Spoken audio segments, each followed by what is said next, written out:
So I was, writing games. Because we'd gone through all the games that were provided on the IBM mainframe, and we thought, no, we can write our own, why not? So we did. It was actually the purpose why I was introduced to Andrew, because our friend, who we both knew, he worked at my place, he wanted to get Andrew's games onto our computer at work, because we had an IBM computer. So he got Andrew to print them out on a card deck, and he brought to me one day this massive deck of cards. Do you remember that deck? I think so, yeah. I had an old tape 800 BPI tape as well, which doesn't go in a cassette player. It was like a box of cards, show about this big, but with sort of 4,000 printed cards on, and he expected me to take them down to the operator and get him to load this onto the mainframe. And he got a surprise. And I did give them to the operator. I don't know whether they ever got it running, but we didn't use Kix, which was the sort of support system that drove all your screens and things, wasn't it, that you used? It was Panel, actually. We had Kix as well, but we were using Panel for the games, which was an IBM call that you had to make to display the whole screen at one go, yeah. Yeah, you just did one call to squirt. With the programs I did, it was business characters onto a screen, and you changed them all into little maps and things. Yeah. And of course, you both had a love of arcade games, as a lot of people did back then. So you were playing arcade games in all the pubs. Well, that's right. Andrew was really good at me. He used to thrash me at most things like asteroids. Get kicked out after a while. Yeah. Well, one of our favourite things when we'd had a few was to get all of us playing a different button on the asteroid machine. It just seemed sensible at the time. You have to have a lot of cooperation, because if you press the left and right buttons, you don't turn. And the hyperspace guy, he's really important. Don't press it unless you really have to. I can see a few arguments after a few days there. But those playing those games, like a lot of coders at that time, it obviously inspired you to create similar arcade experiences, but obviously on the home computers at the time. So for you, Steve, it was 3D Space Wars, which was your first game. And I'd just like to apologise, this is a ZX Spectrum screenshot, and it will be the last one, okay? So don't no one panic or anything. So that's Steve's first game, 3D Space Wars. Yeah, it was basically inspired by Space Invaders. I thought, well, what if you did Space Invaders where things kind of come at you instead of just dropping down from the bottom? And I knew about art and perspective and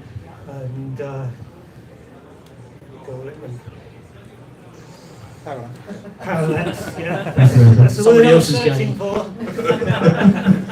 And I knew you could give the illusion of 3D just by manipulating things in the right way. I thought it's never been done. I can do that. And that was the idea with that. But by the time that came out, a few people had done that on the Spectrum. There was a 3D Death Chase. Do you remember that motorbike going through trees? But the one that I used to like was on the ZX81. It was like a T-Rex in a maze. 3D Monster Maze. Yeah, so 3D games kind of were the thing that kind of caught my eye, and I was trying to do things a little bit different. And then Andrew had the job of then trying to convert those onto the Dragon. Oh yes, we're going to come to that, but before that, there's a picture of you guys in your band back in the 80s.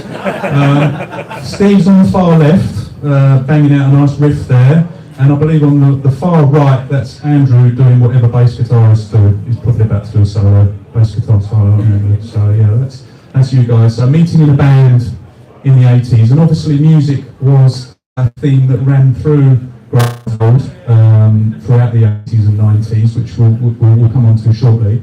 But yeah, here's Andrew's first love, not the Commodore 64, the Welsh Pride, the Dragon 32. So tell us a bit, Andrew, about how you discovered the Dragon 32. That was down to my dad. He was following the same course as Steve. We had a ZX80 and then a ZX81. And my dad's a production engineer, and he was really much more interested in actually using the computer for actual programming, and he wanted a proper keyboard on it because the ZX81 was not a very stable machine. So he bought a Dragon 32, which looked like a sensible machine to him, and that was before the Commodore 64. So yeah, we had one of those in the family, and that's how I got started writing my first assembler plot routine in preparation for the job interview with Mr. Turner to go and work for him. Oh yes, the famous job interview. Yes. Tell us a little bit about this, Andrew. You know, work wasn't going very well for me, and Steve had left his job, and so yeah, the conversation. We'll recreate it here, shall we? I've got that right there. He came round to my house one Friday evening. Do you want to work for me writing games? Yes, please. Okay, let's go down the pub. That's it. that is how all job interviews should be. So don't worry about qualifications, you know. And that was almost 40 years ago to the day today when that happened. Yeah. You had a proper contract though, didn't you? Yeah, it was all done properly. I was very impressed. tied up like a gipper. So on the Dragon 32, your first basically role was converting Steve's SIDAB trilogy, which is very clever, SIDAB, baddies backwards, onto the Dragon 32. Yeah, I was just given a structured diagram because Steve wasn't writing in assembler, he was writing in machine code, which was just hex statements written in BASIC, which I couldn't interpret. So he just drew me a diagram of what the game was supposed to do, sort of modern equivalent of the flowchart, and I just got on with it, and just having the author sitting right next to you on the next desk, if you've got any questions you can just ask them. And it took about 6 weeks to do each game. And it seemed like an easy job. And by this time, Steve, you were already in bed, let's say, with Hewson. Can you explain to us or tell us a little bit about how your relationship began with Hewson, or Hewson Consultants, as they were back then? Yeah, when I had a game working, I picked up 3 publishers from magazines, and the criteria was the publishers that did full-page colour adverts, and the other 2 were Quicksilver and Silversoft. And I sent the game to all 3 of them, and Silversoft and Hewson both invited me up to have a chat, and both of them wanted the game and gave me a sample contract and whatever. But of the 2, I like the feel of Hewson's setup better. He just seemed to be more down to earth, and he was doing his duplication in-house, and I thought, this is a guy who knows what he's doing, because he doesn't have to rely on third parties. He can run off as many copies as he's got orders. So I felt his operation was going to be better. And we actually went to the same school together. We found that out sort of during our first conversation. So we kind of hit it off sort of fairly early on. And it was a good relationship in the early years. He used to let us do our thing, we let him do his thing, with a bit of nudging to change some of the graphics of the posters and things. But that kind of worked. He knew we were good at making games. He didn't tell us how to do it. Sometimes he kind of frowned a bit and said, what the hell was that?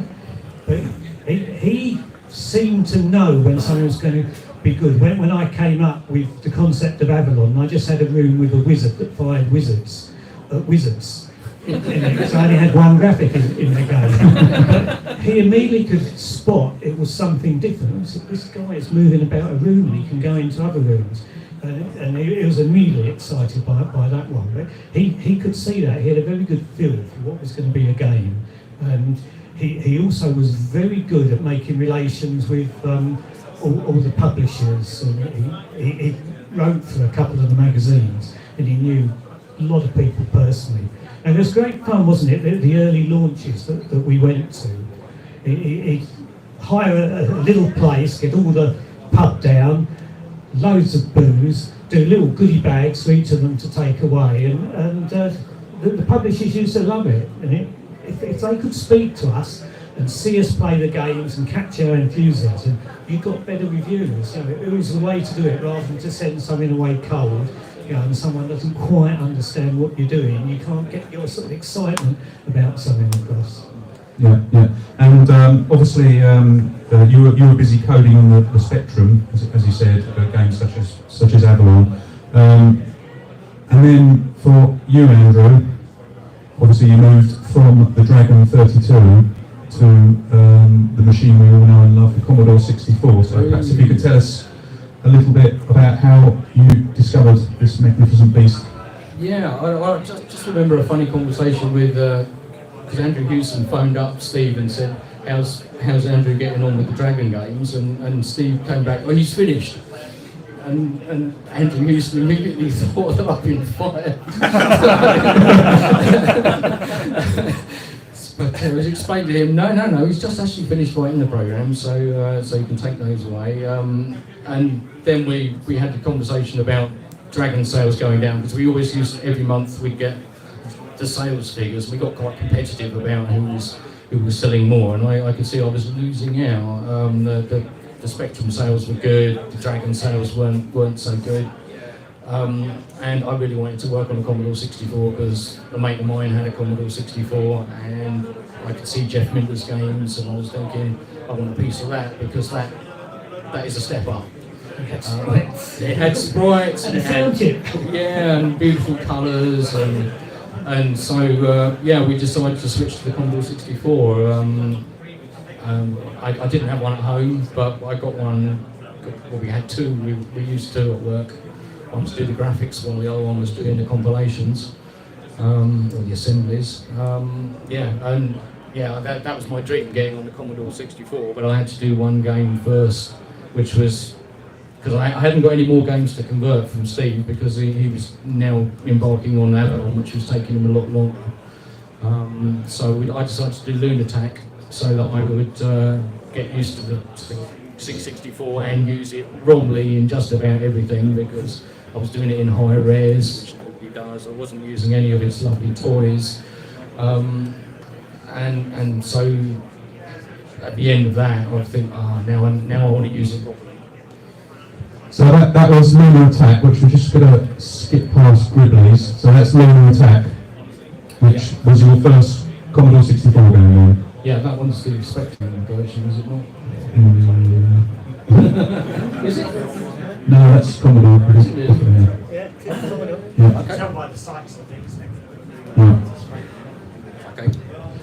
So after that, that was the final conversion of Steve's games. You moved on to creating your own original games, of which the first was, of course, the very cute and lovely Grizzlies Day Out. So what can you tell us about the creation of Grizzlies Day Out, how it came about? Because obviously it was designed from scratch rather than these conversions. Yeah, I had my first original game, and I just had lots of ideas of what technically I wanted it to do, because I'd seen what people were doing, character animation, and I absolutely wanted to use every toy that the Commodore 64 was good at. So it had to be character modes, sprites everywhere, scrolling, and so I had lots of ideas, and well, too many almost, I think, because I just wanted to pile everything in there and make a game out of it somehow. So we had bouncing and flying. My mic's going. Yep, we were okay. I just wanted little characters that had their own little life cycles. That's what came out basically. It's a mad little game, really. I don't think there's ever been anything like it since. I wasn't sure what people were going to make of it, but I just loved putting it all together. Was it you that did the sound and music for Grizzlies, or was that the start of Steve's collaboration? That was always Steve doing the sound and the music. I haven't got any musical writing talent, and I didn't understand enough about sound to do a sound routine even. So I Steve, can you just do this for me? And he did it in no time at all. I knew which events I wanted sound effects to occur on, so I just wrote him a list of what I wanted, and he produced all the sound effects in one go pretty much. I just slotted them in, and then the game comes to life. Up until then, you're just like watching a silent movie, but all of a sudden the game comes to life when you put all the sound effects, then you might have to tweak a few, Add a few more, take a few out, but the game comes to life at that point. Yeah, and it's quite interesting, at this point it was just the two of you, and you were collaborating a lot on each other's games, so as we've already explained, Steve was doing a lot of sound effects and music for your games. What did you contribute to Steve's games? I like doing fonts, so I think I got to do a few of those for him. I can just sit down now with my graphics editor and get on with that. I don't think I was playtesting quite a lot, especially for Avalon. Did the bat in Avalon? I did the bat. I did the bat. I haven't got a picture of that, so. He did this lovely, it was about 16 frames of bat, which took up so many K of memory. I think I had to cut it down to about 3 frames, but it's still good. Did you begin to expand at this point? Not literally, the company I mean. So, did you begin to expand at this point and hire anyone else, move into any other premises or anything, or was it still just the two of you? We moved house because we were working in my dining room, so I bought another house that just had a little office at the back of the garage, but it was almost like a shed, and we spent a few months at the weekends putting plasterboard up and ceilings and getting it all ready, but it was actually quite cosy. It was just about enough room for 2 desks side by side, but it was the first time when we were separate from the rest of the house, and we had our own little phone, and yeah, it was all right. Only trouble is you had to go through the garage to get to it, so we had to get the car out in the morning. And after the success of Grizzlies, Houston were presumably pleased with it, and it sold a reasonable amount. That was when you were approached, Andrew, to talk to the very wonderful ZZAP magazine about a regular diary, which we can see here, the birth of a Paradroid. And this documented the creation of your next game, obviously Paradroid. So tell us a bit about how you were approached by ZZAP and how this diary came along and how you got on doing it. Yeah, I can't remember whether it was one visit or two, but in one visit they said they really liked Grizzlies. We took Grizzlies up there to take it there personally because they were the one magazine that couldn't really come to London to the pub lunches that we used to hold. So we used to make a special point of driving over there to take the game. Just one going right. Oh dear. That's me. Yeah, so we took Grizzlies up there. They really liked it. They'd reviewed it. They'd given it a positive review. And Chris Anderson approached us to say, do you want to write a diary of a game? So yeah, great. We're going to get paid to just write. So we agreed to that straight away. I like writing.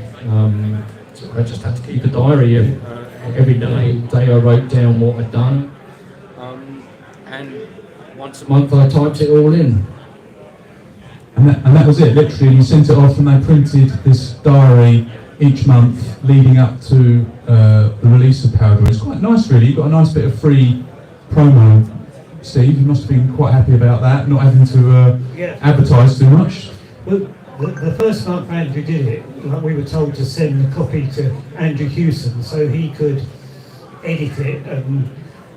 We found he put some strange things in, like there's an episode with a cat, which I don't have in the first thing. That's sort of Andrew Hewson's editing, but he took some things out which we thought would be far better, but in the end Andrew sent it directly to that and cut out the middleman. But then it comes across much more generally, because then you've got Andrew's own sense of humour rather than Andrew Hewson's. Yeah, and it was obviously a good winner for everyone involved. The magazine got a nice bit of exclusive on what was going on at Graftgold. And then we had the actual game itself, which absolutely stunned ZZAP, as it did most people. It's an absolute classic. It's my favourite Commodore 64 game, as it is, I'm sure, a lot of people's. Paradroid. So, Andrew, perhaps you might you can tell us a little bit about how Paradroid came about. Yeah, there was. We would sit down and discuss what I was going to do next, and we had talked about having a cute robot, and I thought about that all day, and then I was just going home, and that's one of my big thinking times, is just on the wander home, and I just thought it doesn't work. So I got home, and the famous blue sheet that you might have heard of, where I just had I sat at home and wrote down my thoughts of what the game should be without a cute robot, because cute and mechanical technical things don't go together.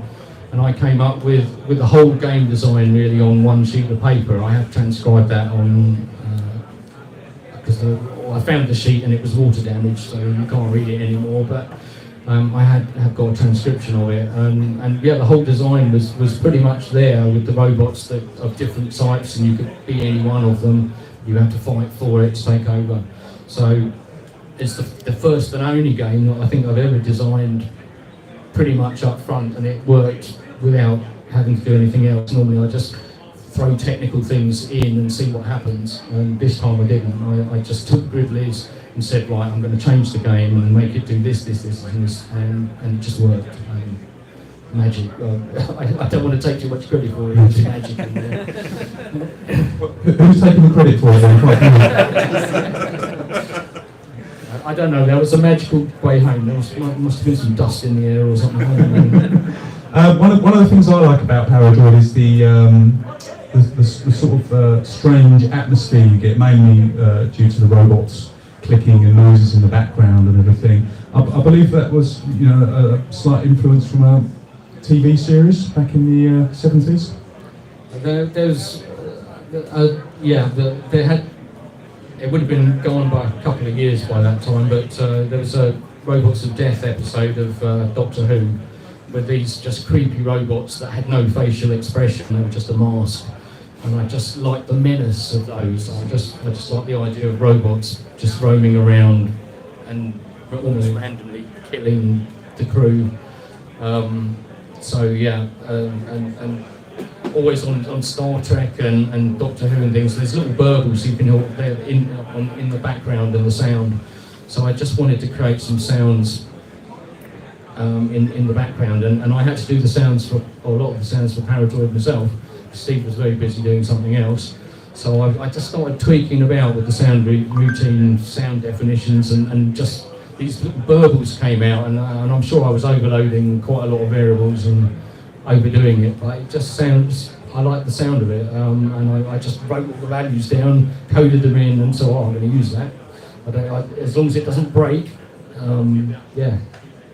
And of course the game's famous for its grappling minigame, which happens every time you hold down fire and approach one of the robots, and instead of just bouncing off it, you then enter this minigame where you can harvest parts from the other robot, which is quite a unique sort of gameplay element back in the day.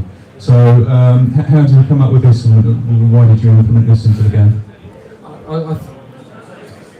Well, I thought it would be too easy if you can just go up to any robot and sort of tag it by just tapping it on the back of the shoulder and saying, "Oh, you're it, mate."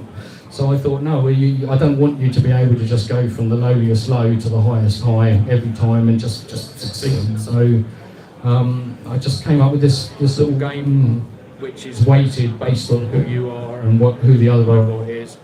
And I don't know, I just wrote it in a week. I don't think that was in the original design, but yeah, I just tried something, and the magic dust was still there. It still worked. Well, it certainly added a lot of variety to the game and improved it, even more. Steve, how did Paradroid go down with Houston? Were they pleased with it? They were. I can remember the day we took it down to ZZAP, because it was ZZAP that were really nervous about it, because they knew we were coming and they printed all the diary. So I thought, what if it really sucks? And I can remember that they were hardly sort of talking to us, and they went away and we went out to lunch, and then the word comes to us, I absolutely love it. But it was sort of like a sigh of relief. But it's one of those things that could go badly wrong with all the publicity. But yeah, luckily it lived up to its promise. There was a lot of pressure for me as well, knowing that I'm writing about it, and if it just didn't work at the end, they're not going to ask me again to do this. How about the sort of metallic bas relief effects that you did on that, Andrew? Because again, that was quite impressive. Yeah, I wanted to do a blueprint at the end. I've been watching Aliens, I think, which had a lovely blueprint map of the complex, and I started off trying to do it as a blueprint, and I had all these diagonal shaded areas where the walls were. It had no 3D effect, and the herringbone, I was getting herringbone effects with all the diagonals, which was just an optical illusion. So I had to do something, and I just decided to just use the colours to get raising the walls to get a 3D effect from it, and yeah, it was just an instant plus improvement. So at that point I was committed to having to scroll the colour map as well, which was an extra piece of work for me to have to do, but it had to be done. Okay, excellent. And obviously Paradroid was a big success, and it inspired a lot of spin-offs, a sequel as well. We'll probably get onto Paradroid 90 a bit when we move into the sort of Amiga years. But we had Heavy Metal Paradroid, which included some different graphics, I think. Was that what that was? Heavy Metal Paradroid did have different graphics. That was when I was doing Morpheus, and I just didn't have enough of the Morpheus game to be able to try out the graphical look. So I thought, well, hang on a minute, why don't I drop that in the new graphics into Paradroid, and then I can immediately see what they look like on the screen. That was me prototyping the Morpheus graphics, and I liked it so much that I think we sent it up to Houston and said, oh yeah, why don't you put this in at least a budget pack, so that you can release that. And we've updated it, and it looks better, and it was running faster as well, because we had the competition edition by that time, where I'd removed a couple of little weights for vertical blank, and I didn't realise it would run in 25 frames a second, but it did. 25 frames, my god. And that's the competition edition you can see on screen there on the right. So Houston released it as a double pack with Uridium, and then in the middle we have Paradroid 2000 on the Archimedes, of all things. So Archimedes, Steve. Archimedes. What was that about? We had a chap come to us who was very clever, and he could program on the Archimedes. So did he do that one, or did we?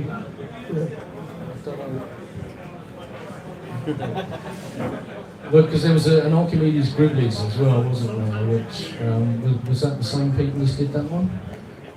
Yeah, there was a company run by a woman, wasn't there? And they come to us and said, well, we'll do the Archimedes, we don't want any money, we'll give you royalties for it. And I thought, well, why not? If we get any money. That's how you made your million, was it? That's right. It looked really, Grizzlies looked really pretty because it got a lovely colour fade in it, sort of, which really inspired my Fire and Ice colour fade later on. But I don't think it sold many copies. I'm not surprised. Okay. Anyway, I'm going to have a little aside now, because we're going to bring in Jason. Welcome, Jason. So they've been sitting there very patiently as we come up to when we started work at Graftgold. So you joined in 1988, I believe. Was it? Am I right? Yes, that's right. Yeah. Tell us about joining Graftgold as a rather fresh-faced youngster. Yeah. It was some time ago. I mean, basically, I was a consumer before that. I must have been 14 when I started on a Dragon 32 as well. My brothers had a Spectrum. I got absolutely playing all of Steve's games already, and I then got a 64. So of course I was already playing, Uridium, Paradroid, Grizzlies, and knew the ZZAP diaries, and was one of those people that go, wow, ZZAP 64, the Reamp magazine, and just how that portrayed games and made it feel like it was something which was possible to be involved in, that whole industry. And I was also doing the CompuNet thing at that point, again probably through ZZAP 64, that I had a CompuNet thing, so I was doing demos and finding my way around 64. I was programming anyway, since the Dragon I was in the Spectrum, I was just writing. I seem to remember a little game you brought along. Yeah, so that's the thing. So what happened was, I kind of met Andy and Steve as well with a computer club in Whitton. And you attended on a few occasions. Again, that's back on the Dragon to start off with. So I knew then, and I read the diary and it said something about, I never stray far from Whitton. I remember that line. I was born and bred in Whitton, so I was just like, what? It's like, not only is this game being made, but it's being made somewhere in the vicinity of where I live. So, yeah, that basically worlds collided. I left school when I was 16, and I knew that I knew how to program, and I was writing music and stuff for demos and so on. And I knew that Graftgold were in the same town, and I kind of knew that I wasn't at that level, you know? But that was in the time of YTS schemes, where you could basically join companies for not much risk on the company side, not much money for me, but at least that felt to me as a way for me to approach Steve and say, I want to be part of this, and this is how I think it could be done. And it was done for another company that, through this YTS scheme, who had no idea about games at all. It was something like, I expected to go and work in a council and type in data processing all day. So I told them about Graftgold, and they're the ones who did this connection. And then, yeah, I went along. You had to go a day a week to go to a horrible course and learn about spreadsheets. It was horrendous. It was horrendous. And sometimes I had to stay there and do like 2 months or something when I didn't want to be there at all, because it had no relevance whatsoever. But as did computer programming at school, it was me, a guy called Richard Ledbetter, who runs Digital Foundry and used to work as a journalist for games, but I went to school with him. So it was me and him teaching ourselves to program, playing games all day, and basically self-taught. So yeah, I got an interview at Graftgold, and that was, I brought along some demos that I did and a game that I'd written completely in a monitor. I hadn't used a assembler at that time. I was just literally writing 6502. I still remember all the opcodes. I should really let that go by now. It's still there, you ask me. Even now it's in my head, sorry. 8D20D0. So yes, this is, and yeah, I showed Steve what I could do and where I was, and yeah, thankfully he said yes. So at some point, yeah, I started as a trainee level, and I was, yeah, it didn't take too long before I was working on games and so on. But initially it was on the programming side, even though I was doing the music, and that's kind of where my career has gone and probably what I'm more known for. It was the 6502. I think it was as well just a time just before 16-bit was starting to come into fashion. It was on the horizon. So it could have also been rather fortunate that there was a bunch of people working at Graftgold already that we haven't talked about, Gary Foreman, Dave O'Connor, Dominic Robinson, people like that, who were going to migrate onto the 16-bit, and that kind of left a possible void where I could kind of fill in at the back end as well. So yeah, that's how I ended up at Graftgold. Was your interview longer than Andrew's? I was in a blur. I was at Graftgold. I can't remember a thing. Do you want to hear from Jason? Yes. I think basically it was me showing what I'd done and what I could do, and talking about how I did it. And I think I had some music as well. I was talking about how I'd actually hacked Maniacs and Noise sound routine to play my own stuff. But I explained how it was at least hacked. And yeah, and then I think, I don't know how long it was before I found out that you said yes to that part. And then, yeah, that was... That's quite incredible though, because what you're essentially saying here was you're a Commodore 64 fan, you love these games, Paradroid in particular, and then you're working there, where they're made. I mean, that must have been just incredible, wasn't it? Or was it not? Yeah, I mean, it's obviously, it's both, because you remember, you're also there at that point, if I didn't perform, it's still a job, and it's still something that could be at the end of my career in the games industry and everything else, you know, so and not only that, but you're working at some company that's producing AAA titles, the best of the best. So it's a little bit scary at the same time. You have to not think about that to a certain extent, because if you think about who you're actually working with and what games they're doing, you would choke. You know, you just had to just go with the instinct that I'm here, now I have to do what I know I can do.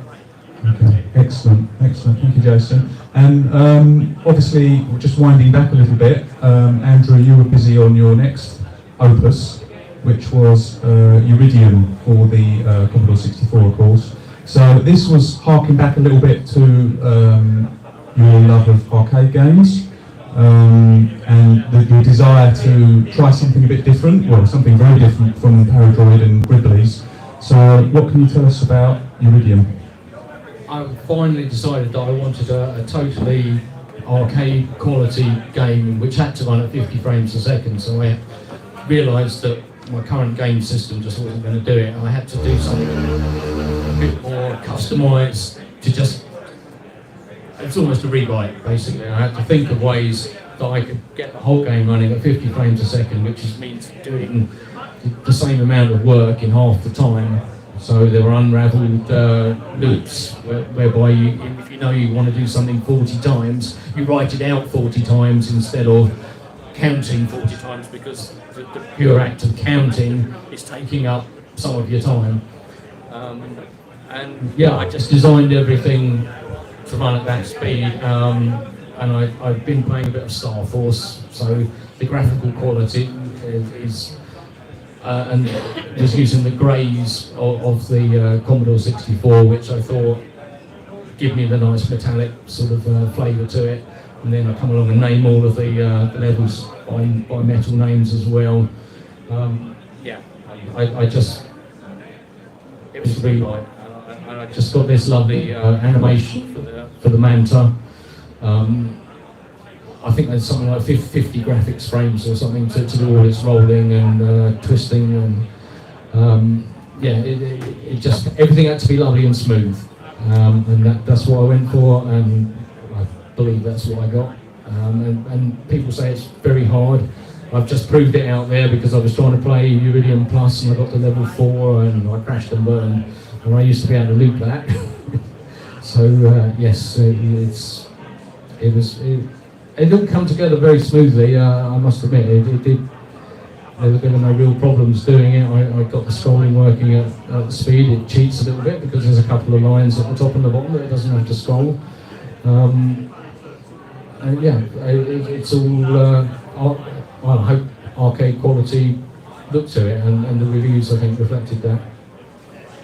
Yes, yeah, absolutely incredible game, and like you say, rock hard, and it's quite ironic that you put all this speed into it, and if you try and play it at speed, you've basically got no chance. So Yeah, absolutely. It's like having a Ferrari. You don't drive it at 150 miles an hour everywhere just when you want to go down the shops.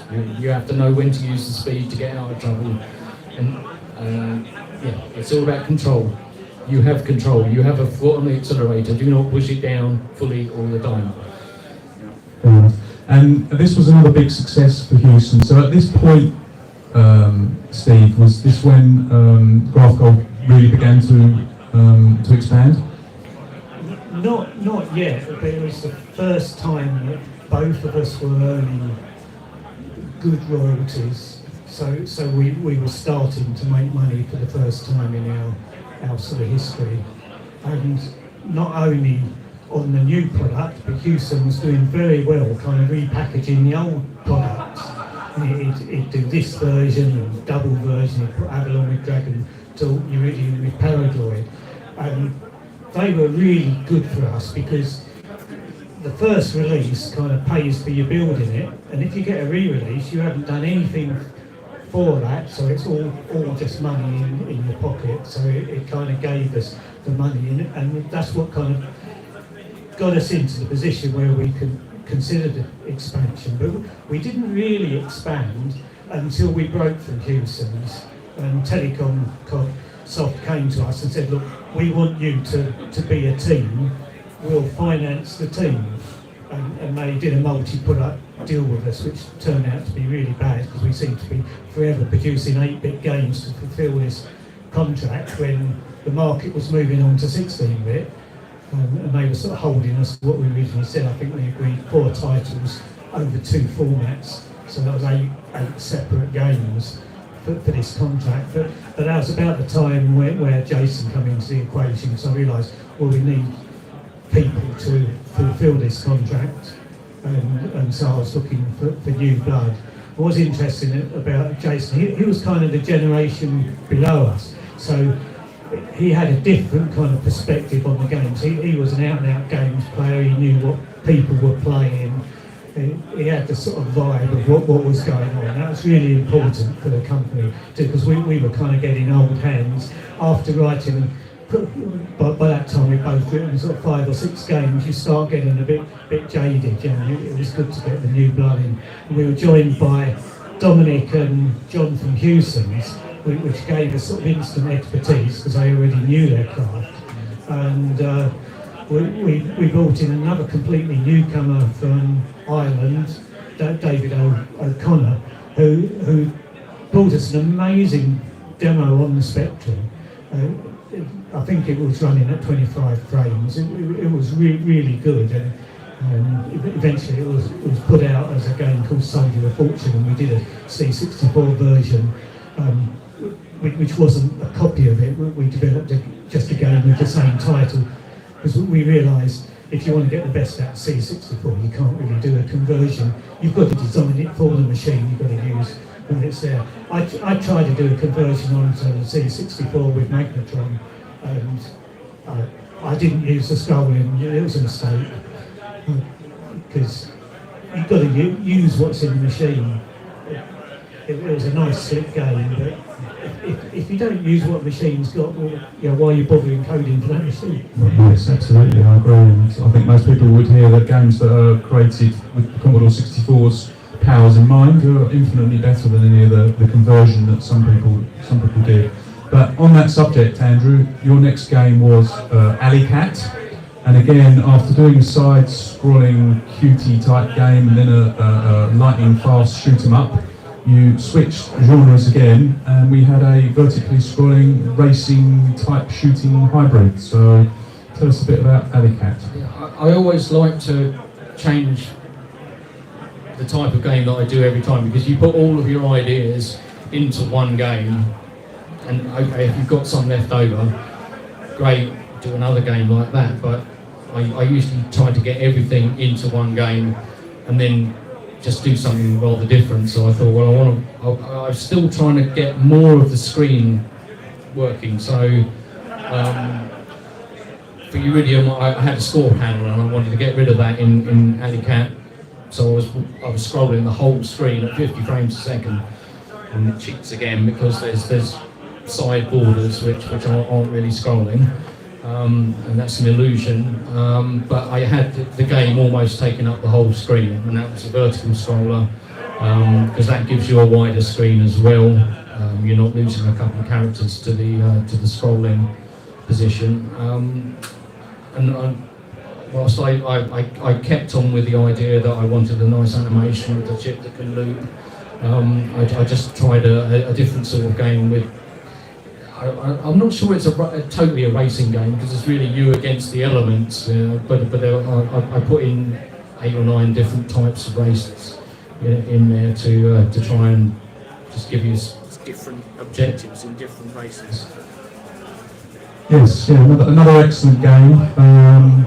But like you've already hinted at, Steve, obviously we were getting towards the end of the 8-bit, or the prime of the 8-bit era. Obviously it went on for some time afterwards. And we had all these games that were being produced, and you've made your name on that. Oh.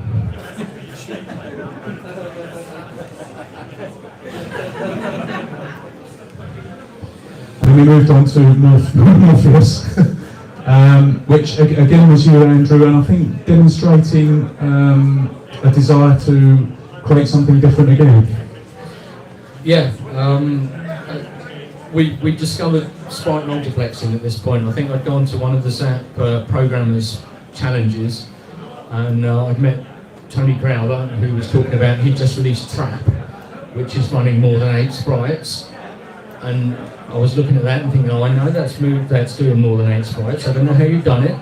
So he told me, and I thought, oh, that's nice, that's very clever. So I then sat down, and we were doing another diary of a game for ZZAP at this point. So I had to talk about it as well, and I was overjoyed because I suddenly hadn't got an 8 sprite limit anymore.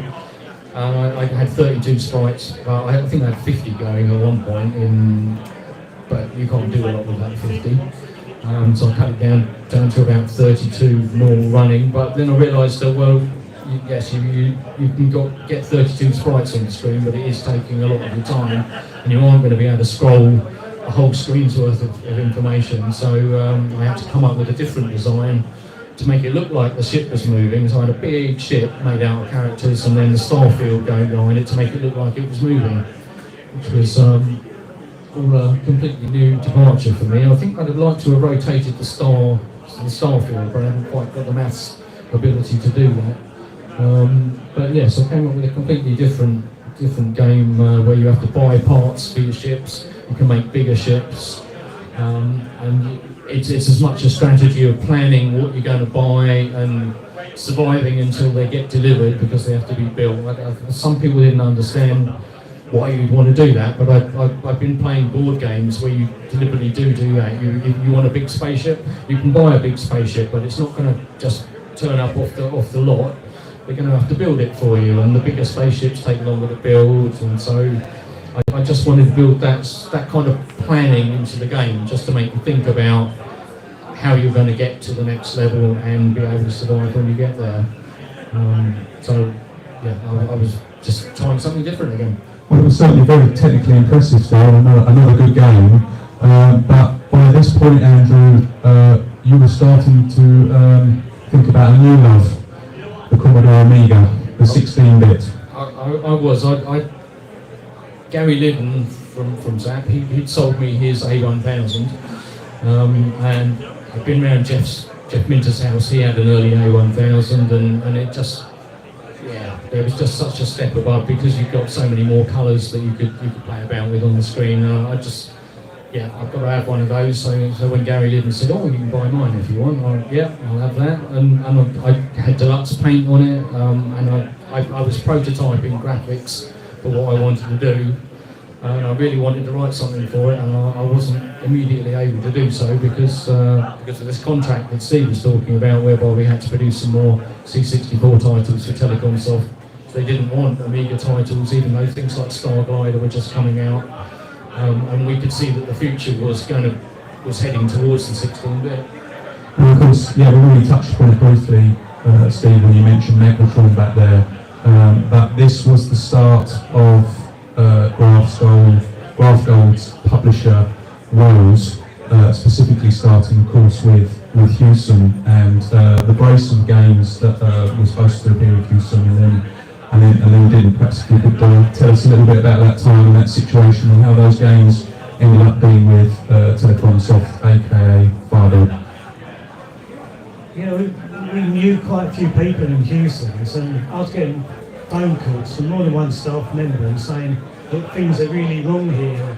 Houston seems to just be shouting at anyone, bills aren't being paid, he's not going to survive. And then we got invited to have an interview with Telecom Soft, and the main publicity person in Houston had actually got a job in Telecom Soft, and she was like the second in command of the company. She said, "Look, you know, if you leave the games where you are, it's going to go under. They're just going to disappear. If you come to us, we'll publish them for you. We've got ideas. We'll give you new deals. We'll legally support you if he tries to challenge and whatever." And we thought it was a done deal. He was going to disappear. We've got to rescue ourselves. That's what we did. But he didn't disappear. He was rescued. by Jeff Brown, I believe, sort of financed him to get him through his difficulties.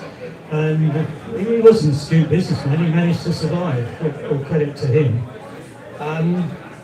But he insisted he had the publishing rights, although in those days we had no contracts with him. We had contracts for the original games, but then because we just got used to him publishing the games, he didn't bother doing contracts, which was one of the reasons why we felt in such a tenuous position. So we thought, well, he's not signed anything to say he's got to publish. He can do anything. It also, that's what allowed Telecom Soft, that they thought, well, if we're not contracted with him, then they can issue a contract and we're free to contract with them. But it all turned out into a very nasty affair with lawyers, and the only people who won really were the lawyers, and making all the money, and I think they eventually settled out of court. We never knew the details. Telecom Soft did publish the games, but it was very, very late.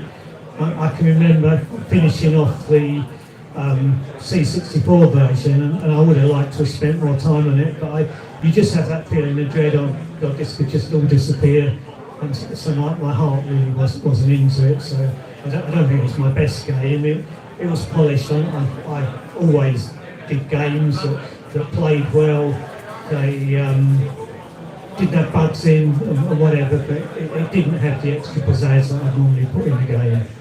But, At this point, no, when we was working for Houston, we weren't on royalties. Oh, sorry, we were on royalties, but we weren't on advances at all. We were every game financed the next game. So that's probably partly why he didn't bother with a contract with us, because he wasn't paying us up front. And it made a big difference to us going to Telecom Soft, because as we expanded, we had to go on to advances to pay the staff wages, and that left us a bit more under the thumb. Our creativity with Houston was that we could do whatever we wanted because he wasn't paying us to do it, and we just presented completed or near completed games to him every time. But yeah, that was a big turning point on any number of levels, and certainly for us being under the publisher's thumb, that didn't help us very much. But yeah, it was nice having the creative freedom with Houston, but the rough side of that was he had no obligation to publish because we didn't have a contract. So if he happened not to like the game, well, that was it. And then we'd have to go and try and sell it to someone else. But it's very difficult actually to sell a game to another publisher if one publisher has refused it and they know about it. It's the first question you would have got asked before. What about Houston? And another publisher wants absolute proof that that publisher is no longer concerned with the game. So it was kind of almost like a lifeline when Telecom were willing to take these games on for us and actually give us advances. It was the first time in our history we've had the advances, but what we didn't know, they're kind of like a honey trap. Once you're into advances, if they don't sell the game and you don't recoup those advances, you're forever in their debt. And you have to have more advances for your next game and more for your next game. And we must have done about 6 titles. Then we did Simica, Bushido, Intensity. What was the other one? Soldier of Fortune. Yeah. So we kept reeling out these titles, and when I looked at the sales figures, none of them were getting anywhere near the kind of figure to recoup the advances they'd given us. So we were just lumping more and more work in for the amount of money that we'd got sort of years ago. And that led us on to doing the arcade conversions, which happened to kind of save us, but it also kind of reinvigorated us in a way. And I mean, you were in the company at that time, weren't you? We got that behind you, Steve. Sorry to interrupt you. Rainbow Islands, which was one of your biggest arcade conversions. And that was kind of the time when I couldn't do everything at that time. I was busy trying to do this conversion, that conversion, trying to fulfil this company. So I willingly, Jason was coming out with these brilliant tunes, so it was just natural to let him take over that role, which you did. And I think Rainbow Islands was probably the first big one you did, because I did the music to Bushido, and I was thinking, you were in the company then, but you must have been busy, Yeah. perhaps on Rainbow Islands when I did that. You did the music, which I did some music. I did the completing tune in Bushido somehow. You did the music, but there's one tune I think when you complete the game, I wrote that. So, but I don't know why that happened. I think it was, again, you were busy and said, oh, I need a tune for that or something, and I wrote that. But it was Rainbow Islands, which was the first game that I kind of did the music for, or the sound for. Obviously, C64 I did both, music and sound effects. Amiga, you did the music and I did the sound effects. But a lot of that was because, to get slightly onto music here, the way it was done, there wasn't a music editor. It was all typed in data. So, Yes. so if the data was written for one, it could be used on another anyway in a lot of cases, or at least Steve would have taken my 64 one and fixed the dodgy notes and and done it that way. But yeah, that was the first time that I kind of moved into an audio role, taking over from where you were. I don't remember actually having that conversation. I don't think we actually said I was doing audio and you were taking a step back. Are you renegotiating your contract? yeah. So you were it just kind of happened naturally. I think I was kind of, there's a game called Head the Ball, which I did music, sound effects, and programming for. That's kind of where I started, and that's where I kind of did the music for it. So Steve knew what I could do, and then I kind of just slowly did more and more. And yeah, you were busy doing everything else and running the company. And you were still programming, because you programmed the conversion of Off-Road Racer. Yeah, I did the 64 version of that. That was probably your last programming before you left and came back. Yeah, I was there for realms and everything else, so... You did all, were you programming that, or just doing the music? I did a bit of both. I was programming, so 68,000. The first time I started doing 68,000 was on realms, I believe. But at that point as well, that's when I wrote my own audio routine that was PC based, that could output onto all the different machines for that's right. So you're taking over from... Yeah, that was pretty full on audio at that point as well. So it's a blur, as in how, because we kind of transitioned. I was doing games at some point and the music on my own stuff, and I started doing some music for the stuff that Steve was doing, and then Rainbow Islands happened, and yeah, I kind of do music and sound effects, and then at that point, yeah, as we progressed, I kind of just moved more and more into the music side. I remember the time of Realms when suddenly PCs could have these sound cards, so it wasn't anymore doing these nice little buzzes and things. You had to be able to do sort of proper music, and it was the same on the Amiga. You got it's a completely different field, and it needed a specialist.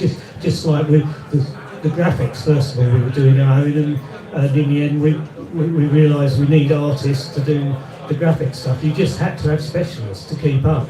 Yeah, definitely, and also what you have to remember is that there was other companies doing some amazing stuff. We had to make sure that what we were doing was of quality of what people expected, especially if you're thinking about Amiga. Sample space was the biggest thing, how to make a game sound amazing, especially like Realms, which is an orchestral type game. Yeah. And you've got a tiny little bit of memory going on, and it's about trying to push that all the time. So I think, it needed the dedication of members, graphic artists or musicians or whatever it was in the company to be able to make sure that the quality that was getting produced was matching that with what other people expected at that point as well. We'll get onto Realm shortly, but this was a game that I remember impressing me back in the day, Simulacra. Or Simulacra? How would you pronounce that? Simulacra, okay, I was getting there. And this incredible effects for the Amiga, which I think, I don't have any video of it unfortunately, but these are a couple of screenshots, and this all rotates very nicely and smoothly, and obviously it's in 3D, and you've got these enemies attacking you from above, and you've got your craft right in front of you. So I think, Andrew, you were involved in the creation or certainly the coding on this one. So perhaps if you could tell us a bit about this one. Yeah, it was mostly Dominic did all the 3D mathematics and plotting all the objects. But as he left before it was finished, we had to go in and complete the game. As a lot of people worked on that game, I think I was mostly game testing at the end. Steve did quite a lot of coding of the levels, setting up of the levels, and we had another contract chap, Darren Ito. He came in and helped us out as well. There was a lot of people involved in that, just to make a workable game out of it, because we obviously started off by looking at Star Glider, and then Dominic had decided to fill in all of the sides of all the polygons. But it was a struggle to make a working game out of it all. But I think it was more Steve designing some better levels for it, I think, which helped to get us through it. Yeah, because it wasn't really a game in there when I took it over. I mean, it was very, very impressive, the technical stuff that Dominic had done, but he kind of had some game elements, but he experimented with a little craft that drove about like a tank, and there was another one that flew. But I thought, well, I like both those control modes, so I put them both in and had the idea of the pickups, and we got ideas in the company sort of between us. But I can remember it was all written in this object-oriented style in assembler, and you had to go down so many levels of subroutine to find out what was going on. I can remember one night I printed it all out and took this listing home, and I drew all these lines on it in pencil and then cut up the listing and put all the bits of code where they were called from so I could see what was happening, and then sellotape them all together and or pasted them onto another fanfold sheet. So I had this sheet of how I would have written it, and then I took that in and then spent the next week or so editing the code to be like the listing.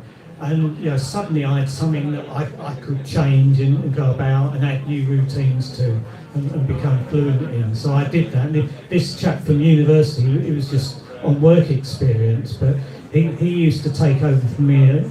I think one of us was programming in the day, and then one at night. I think he did a day shift, and then when he finished, I came back in at night and did some and sort of did it, and then he took over to me in the day, and we managed to get it done. But one dreadful night, about 6 o'clock in the morning, I was working on it, and I thought, well, wouldn't it be terrible if I put this in the dustbin instead of, oh God, I've just done it. The code was all on one of these big Ataris, and there's no sort of stop or cancel, and I just saw all the code disappear, the whole lot of source. Okay, it was backed up a day or two before, and I thought, I've got all the stuff, I've just done a long night session, and Darren had done the day before, so I said, no one touch that machine. I ordered a product called 9, and recovered the whole of the source, which was all right, except the first character where every sort of block was missing, so you had to look at it and then decide what it was and type it, and I spent the next day sort of recovering it all. I managed to get it back. I think as a snapshot, that kind of sums up the difference between coding in the 8-bit era or creating games in the 8-bit era and the 16-bit era, and the differences you had when essentially it was just you creating Avalon, just Andrew creating Paradroid. Obviously there was a bit of help with each other, and then all of a sudden you've got these huge teams working on games and you're dragging people in from all over the place. And you moved on to games such as Paradroid 90, which was obviously an update of the original Paradroid. So Andrew, I guess this was a bit of a pet project for you, having discovered the Amiga and started work on it. You wanted to reproduce your classic for the Amiga, but I imagine Hewson was a problem at this point in terms of publishing the game. Yeah, I hadn't really thought about it when I started, but yeah, I picked up my bags from the Commodore 64 world, and I'd moved on to well, we're talking about 16-bit, which was Atari ST and Amiga at that time, and I wanted to take my games with me, of course. So yeah, I just set about writing Paradroid 90 with a bit more of a visual look of what it would really look like, rather than just the animated graphics that I had in the Commodore 64 one. And at some point, Houston would have poked his head over the parapet and said, "Well, hang on a minute." And you think, well, he didn't have a contract back in the 8-bit days, so why would he have any call over it? But I'm not quite sure exactly what conversations he would have had that persuaded us it was something he could publish. But maybe it was the thought of getting it into the American market as well. I don't know. But what do you think, Steve? We're actually approached. Was it Paul who used to work there? Chamberlain? Yeah. I think he approached us and said, "Look, we'd like to do something with you again." And I was a bit iffy about that, but if it was all done and we really had a good, decent contract, so we both understand what we're doing and we'd need advances, and he basically agreed to it. He said, all that's how we work now. There'll be no trouble. So had a meeting and it come down and it all looked very good. And problem was, this time Houston really went bust. And what we didn't know was behind the scenes he'd sold the game to Activision. And I think it was Activision told you that. Yeah, I went to a computer show, probably at ECTS, and Charles Cecil of Activision came up to me and he said, "You better know, Houston's been into our offices and done a deal, and he's sold us the publishing rights to Paradroid, and we've given him 75 grand. We didn't see any of that 75 grand. There didn't seem to be anything we could do about it. Even though we'd gone through the trouble of saying, well, we want a proper contract and let's do it properly. That was out of scope. Yes, it was a big shame really that all the publisher roles would impact on Paradroid 90, but you're also working with Virgin Games at this time on Realms. Now the God Simulator, which is underplaying Realms a little bit, but this was a strategy game, Strategy God Simulator. This was a very expansive and ambitious game for the Amiga and other computers as well. So Steve, can you tell us a little bit about Realms? Well, it was. We'd done team games before and learned how to work as a team really on the arcade conversions, and that sort of taught us, you need people in different roles and people working simultaneously on different machines. And we just did the same principle but on an original game. And we had different people actually work on completely different aspects of the game on different machines, and then we kind of cross-converted it across to the other machines. But it worked very, very well.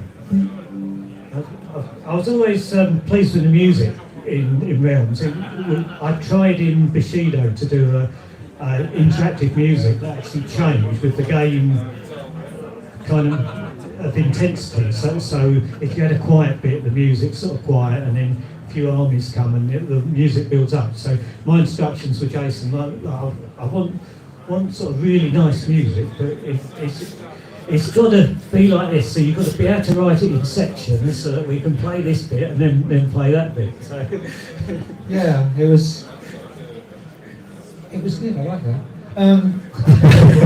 Well, actually, Jason, we've got, sorry to interrupt you, we've got what many regard as your finest hour is Firing Us on the Amiga, which is absolutely fantastic tune. We played a little bit of it here. You've got Cool Clarity on the piano. I'm a bit disappointed it doesn't sync up properly, but we'll let you off that. But tell us about, tell us a bit about creating the music for Firing Us. Yeah, I think it was the type of music I probably did first. It really just come down to, whatever fell out, I would probably find somewhere to put it in a game.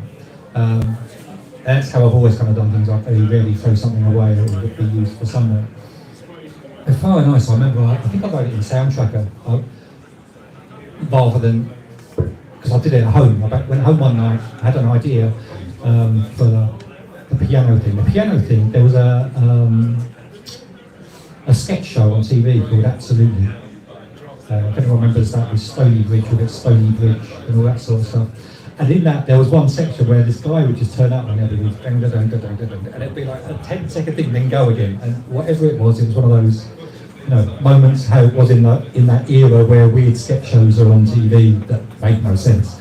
And I basically used that piano bit, but then just kept adding to it. So I had samples of the piano chord. The thing about the Fire and Ice title music was I tried to then make sure the melody was using multiple notes where possible as well, because then it sounded much more realistic, and trying to interleave those with the other channels. And I think in one night I basically wrote the whole thing. It just fell out of me, and it goes through this bit which is a bit slightly Egyptian-y type sounding. I realise that sort of level in the game as well, and I tried to have these different themes through the track that followed what the game was doing. But I kind of wrote it all in one go, and then went in the next morning and said, what about this? And then I converted it over when Andy said yes into the Graftgold editor, which I've written for the music side. But normally when things happen that fast, I have massive doubts that all I've done is copied someone else's for the music. So I wrote it quickly, but probably spent a lot longer searching around trying to find out what I'd actually ripped off. Luckily, it turns out I didn't. I hope. It was a great tune, and Fire and Ice itself was a lovely game. I'm afraid, chaps, we've run out of time a little bit here. We've chatted on a bit about the wonderful games, and we're running short of time here. So I wondered if, obviously we've missed out a few games. We had Uridium 2 on the Amiga, and there was a few more publisher roles with Microsoft and so on, and of course Empire Soccer as well. But I wanted to wrap up if I could. Obviously Graftgold was around for a few years. It embraced the PlayStation era as well to a certain extent. I've got a feeling I know the answer to this question, but Andrew, what would you say is your fondest time working at Graftgold? Yeah, my fondest time was probably in the Paradroid and Uridium era, just because everything seemed to be gelling nicely, and the games were selling well, and the Iridium royalties allowed me to put a deposit on a house, move out of my parents' house. So that was putting me on the map, and that was a good time because we were on royalties, and so we used to get a bit competitive about checking the royalty statements that used to come through to see who was selling the most. It was just a great time then. That's not to detract from things like Rainbow Islands, because we had the whole company working on one game title, and they were good times as well because we really did all pull together as a team. Everybody did their own little bit, they all did it well, didn't have any problems, and it all just came together. I must just say one scary point of all those days was one night when I was going home, and I was going across the car park, and I heard this Andrew, and I sort of quickened my pace at that point, and disappeared round the corner and legged it, and that was a certain person who was sitting around the back of the supermarket with Mark Bentley after an evening's work. I was very, very drunk. I didn't wait to find that out. Steve, just quickly, if you could tell us what your fondest time was? I like the time when we had our first big team, and we were doing Rainbow Islands, and we did the other conversion of the realms. At that time, the company was really firing on all cylinders, and I was quite proud of what we managed to do. And the people that we brought in were there were people that hadn't done it before, and they were just producing this magnificent stuff, and I felt very proud. I sort of feel rather like a father does with his family, this sort of thing that came sort of out of nothing, really, because we couldn't afford programmers who really knew the business. We were lucky in getting Dominic and John, just because Houston was crumbling. Mm-hmm. The rest of the staff, other than Andrew, had sort of learned with me, but we're coming in with hardly any experience. And we did it again and again. We were taking on YTS graphic artists. we had another sound guy come in a little later on who'd never worked in the company. But when you look at them where they're now, they're CEOs of companies and head of sound departments, head of art departments. Just about everyone who worked we've had. Apart from one who remains nameless, who thinks he's done a lot, but didn't actually. It's been a lot of ups and downs, but at the end of the day, you produced some excellent games, which we all very fondly remember, and for that we're very thankful.